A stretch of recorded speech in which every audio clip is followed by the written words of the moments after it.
I know it's a lot of details to get this going. So thank you, thank you. It's not as hard as making the movie, for sure. So can we open the... Yeah, let's just open it to questions. If you have anything you want to ask, or if you have any comment, just, grab a mic. There are rolling mics here. Over there. Over there. Marivic. Ciao. Sige, sigaw na lang. Yeah. Thank you.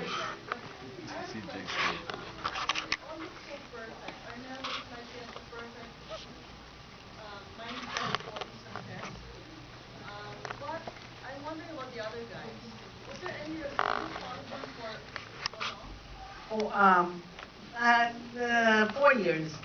I mean, not every day, but we It's started 4 in years 08, in the and making. then, yeah. They look like they love him because, of course, they resurrected their careers and all that. But did you notice any resentment at all in all those 4 years? No, because I think, they took a leap of faith with him, and they had no idea what was going to happen. I mean, these guys have been doing this thing for ever. They really are, it's big business rock and roll. They go out there every summer and play 90 shows to a crowd of 20,000, and they were looking for a singer. And they to find him in YouTube in the Philippines, so unlikely. They had no idea what was going to happen. And then it just blew up. So they were all very thankful. All the little jealousies and petting, they no longer have that. It's like they're like... Very petty compared to what they got. Yeah. Arnel in the band. Exactly. And they all have, they do it because, it's what they do every summer. They're no longer that young band that's finding their voice and trying to create their sound. No, they have a sound, and their music every night is set.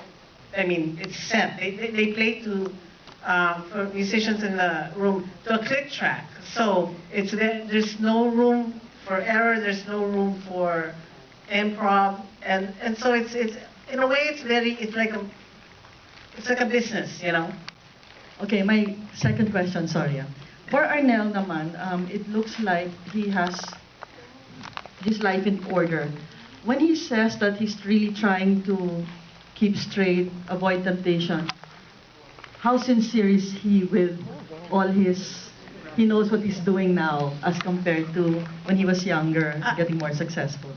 I think, like he told me, and sometimes I regret this line not making it in the film. At some point it was in the film. He said, if this had happened to him in his early 20s, he would have gone crazy, crazy mad. But because it happened to him later in life, 40s, he knew already that that things don't last forever. It's gonna end, and he better save up for the day it ends. So he knows that. And he goes, the day he can't walk away from it, that is the day he's in trouble. So every day he knows he can still walk away from it, and he'll be fine. And I think that's age and, like he said, he lived a rock and roll lifestyle without the money. Basically, he did the drugs, he did the sex, drugs, and rock and roll without the money. Now he just has the money, but no longer has learned the lessons of, the rock and roll life that doesn't really give you very healthy choices. Well, congratulations. Great Thank storytelling. you. Can't wait Thank for your you. next film. Thanks.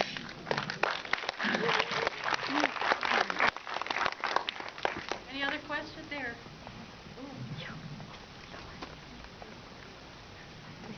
Good evening, Munina. Boom Tenorio from the Philippine Star. Hi. Hi, Boo.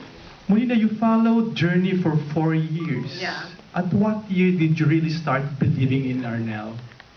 08. 08? But she joined Yeah. in 2000. What year did I start Believing in him. believing in him? Uh-huh. Actually, I believed in him the very first time I met him. See, when we approached the band to make the film, there was a lot of back and forth between managers and all that, at that level. And their first answer was, no, why don't you do it next year? I said, well, next year you won't have a story. Why don't we do it this year, because you have a story this year. And I said, I'll prove to you you have a story. Allow me to film with a band for 3 days. I also wanted to meet Arnel. I had never met Arnel. I only saw him on YouTube. And I knew he got the gig. At some point, you know there's a story there, right? It's obvious. But I didn't know whether Arnel was going to be articulate about his inner life or not. It could still have been a 5-minute story on YouTube. I wanted to meet Arnel to find out if the camera loved him, right? The camera has to love you in order for us to spend 4 years making a film about you. So the band said, okay, why don't you come out 3 days? You can shoot, I think we only filmed for 2 days, cut something and show us what story you want to tell. So I did that, and that was the first time I met Arnel. The first time I met Arnel, I said, oh my God. I'm like, okay, now I have to do it. It's like, I'm like, oh my, why do I like him so much? I shouldn't, because then now I really have to do it, because the minute you turn on the camera, there's something, it's not even being handsome or beautiful. It's nothing about that. There's some people glow in front of the camera. Arnel glows in front of the camera. The camera really just embraces him. And he embraces it back by being very open. No filters on him. And he's very articulate about what's happening in his inner life, which is very rare. That's like documentary gold. So that was the time, in the vineyards of Northern California, that I believed in Arnel. I'm like, oh, Arnel, now I have to make this film. And I know it's going to be a hard film, but let's do it. He goes, I also wanted to make sure that he was on board and not being forced to do it, because he had so much on his plate. I said, you're not obligated to do this. I said, okay with you? He goes, yeah, let's just go, let's do it. So that was the first time. Thank you very much. You're welcome. There's a question here, Andy. Up here, Gina.